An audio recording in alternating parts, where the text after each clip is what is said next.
Los protagonistas de la noticia en Notimundo.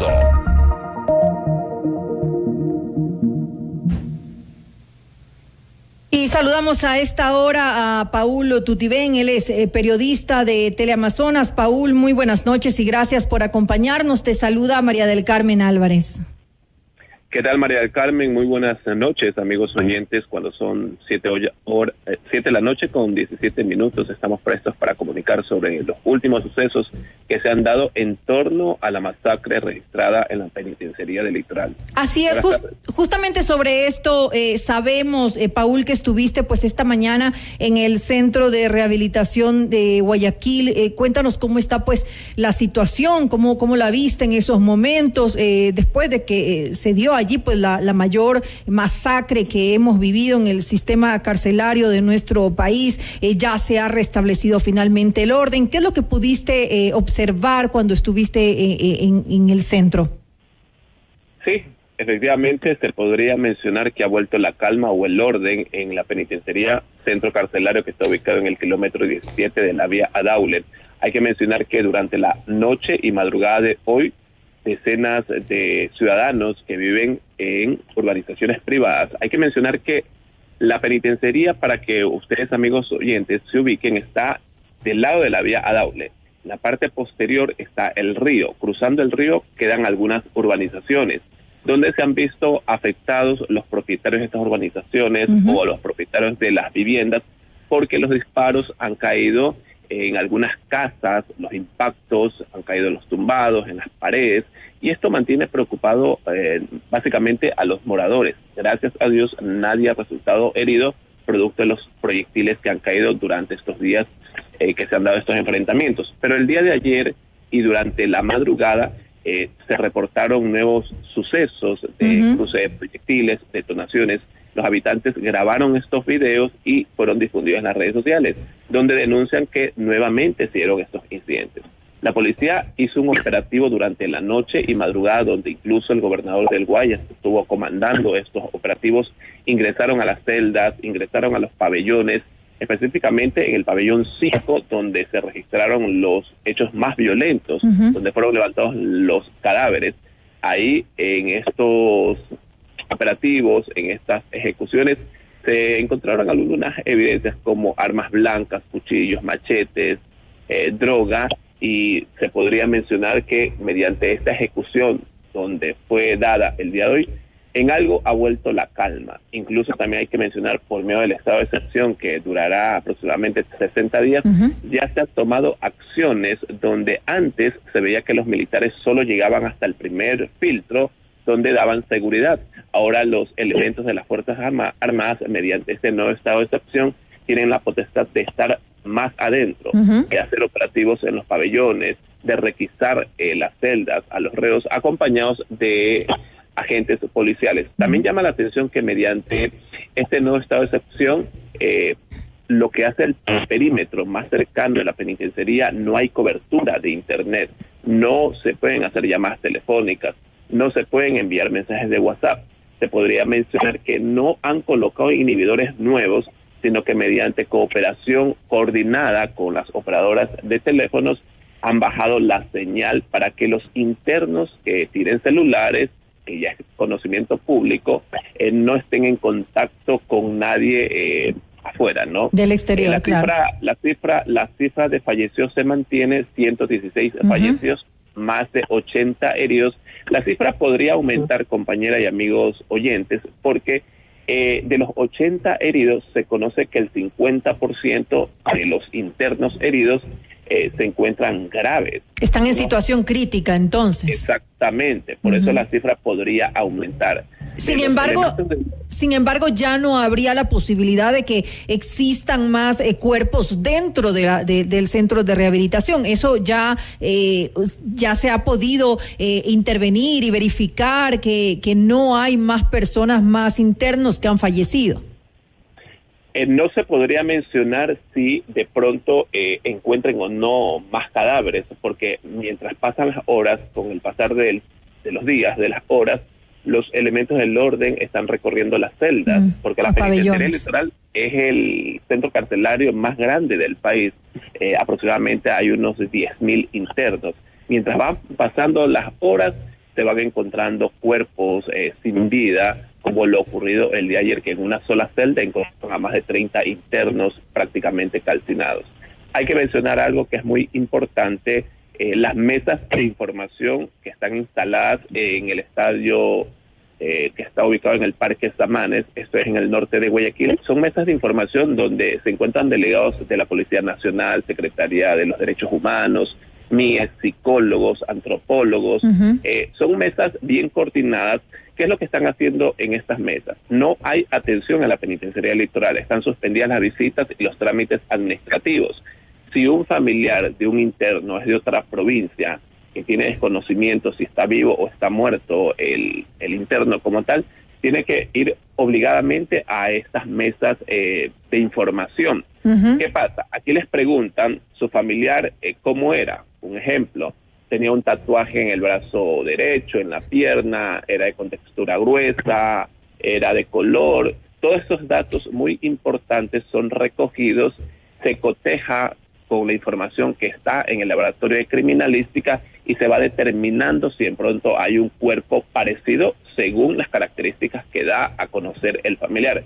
¿Por qué? Porque de los 116 fallecidos solo han sido identificados hasta el momento 6. Eso te iba a consultar, porque, a ver, justamente sobre estas mesas de información que fueron instaladas en el Coliseo Abel Jiménez Parra del Parque Samanes, justamente que fue lo que dijo ayer en la noche en rueda de prensa el presidente de la República, que iban a ser instaladas para brindar la información necesaria a los familiares de los reos para que sepan si los internos están dentro del sin ningún problema en el centro de rehabilitación o están en algún hospital, digamos, han sido enviados porque son parte de los 80 heridos que se han enlistado, o si lamentablemente pues forman parte de estos 116 reos fallecidos. Sin embargo, hemos escuchado sobre estas inconformidades que hay por parte de los familiares, quejas, hay tristeza y molestia porque dicen que han asistido,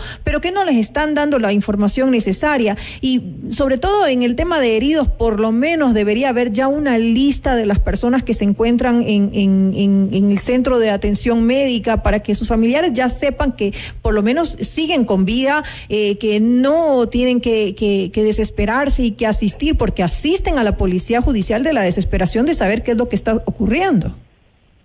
Correcto, y es entendible la desesperación, la angustia por encontrar vivo a su familiar, a algún interno. Así es. Lo que hay que mencionar es que en el momento cuando los policías ingresaron al pabellón 5 y a los otros pabellones, cuando ingresaron lo hicieron después de 12 horas de la balacera. Yo, como persona, como periodista, estuve cubriendo todos los hechos desde el inicio, porque iniciaron a las 9:30 de la mañana, donde se escuchaban los proyectiles muy de cerca. La policía no ingresó de forma inmediata, ingresó después de 12 horas haciendo ya un conteo desde cuando inició el incidente, ¿no? Que fue a las 9:30 de la mañana. Ellos ingresaron a partir de las 4 o 5 de la tarde, aunque el gobernador El Guayas mencionó que supuestamente todo estaba controlando, cuando no era cierto, porque se dieron estos incidentes durante toda la tarde y noche.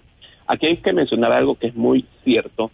En el momento cuando los heridos fueron llevados a los distintos hospitales, ni uno de los heridos tenía documentación alguna como para poder decir, tú eres Juan Piguave, tú eres Pepito Piguave. O sea, no tenían documentos, y es por eso que cuando los familiares de los internos acuden a estas mesas de información es necesario que den detalles concretos. De acuerdo. Es de contextura gruesa, es bajo, es alto, de pronto tiene alguna seña en el rostro, algún tatuaje que lo pueda identificar. Mediante estos datos que son muy importantes se coteja si de pronto están en el hospital o en la morgue o quizás está aún en los pabellones, porque esa es la información que se tiene, porque no todos los reos tenían los documentos cuando fueron auxiliados o cuando fueron levantados los cadáveres. Y también la mayoría, no la mayoría, sino presentan, están decapitados, están calcinados, y es un poco... Es difícil identificarlos. Es difícil. Incluso la policía ha mencionado que entre 2 semanas a 3 semanas se podría ya tener identificados todos los cuerpos, porque Además de los peritos de criminalística que trabajan para la Policía Nacional, se han contratado antropólogos particulares para que ayuden en el proceso de identificación de los cadáveres. Pues estaremos pendientes de lo que ocurre. Esperamos pues que las familias tengan la respuesta que requieren lo antes posible, como tú lo dices hace un momento, debido a al estado en el que muchos de los cuerpos se encuentran, pues va a ser mucho más complicado poder identificarlos finalmente y tomará mucho mayor tiempo. Claro, nos ponemos en la situación de sus familiares, porque hay padres, hay esposas, hay hijos que justamente esperan conocer cuanto antes cuál es la situación de su ser querido que se encontraba pues en este centro, y obviamente pues entendemos su desesperación por recibir algún tipo de información que les dé algo de tranquilidad, o por lo menos que tengan la información que requieren. En todo caso, estaremos pendientes de lo que ocurre en los próximos días con respecto a esto, y queremos agradecerte, Paul, por habernos acompañado en esta entrevista. Él es Paul Tutibén, periodista de Teleamazonas. Correcto, compañera. Unos datitos adicionales. Cuéntanos, claro que sí. Unos datitos adicionales que son muy importantes. Uh-huh. De esta masacre que ha dejado hasta el momento 116 fallecidos, no hay detenidos.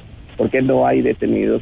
Cuando se han dado masacres anteriores o incidentes violentos, siempre se procesa o algún reo que ha sido plenamente identificado. Pero llama la atención, y creo que ya es parte de los procesos y es de conocimiento público, las cámaras de seguridad en los pabellones donde se dieron estos incidentes, estas revueltas, no sirven. No han quedado grabados los incidentes para poder procesar a alguien de estos sujetos que iniciaron estos incidentes. Otro dato también adicional, que esta es la masacre, la peor masacre de la historia dentro de Ecuador. Se dio en el mandato, en el tercer mandato, en el tercer mandato, sí, de un tercer director del SNAI, porque recordemos que el primero fue en Mundo Moncayo, donde también se registraron algunas muertes violentas. En febrero más de 30 reos también fueron asesinados.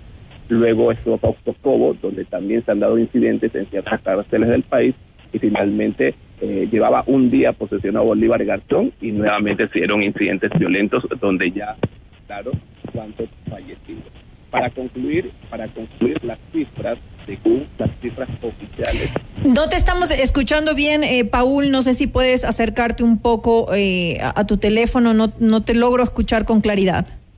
Sí, ya para concluir, según claro, la cifra de SNAI, en lo que va del año, la cifra es bastante fuerte, van 226 fallecidos en todas las cárceles del país. A esto se suman los 116 fallecidos registrados durante la masacre entre el martes y el miércoles. 226 reos asesinados en todo el país. Terrible. Por involucrados en hechos violentos entre bandas criminales. Son bandas conocidas como los Pioneros, los Lagartos, los Stone Killers, que buscan ese liderato en millones, bandas ya reconocidas que se dedican al tráfico, a las muertes violentas. Esa es la información, compañeros, cuando son 7:30 p.m. Gracias, Paul, nuevamente por este informe que nos has dado en esta entrevista, y que tengas una muy buena noche. Buenas noches.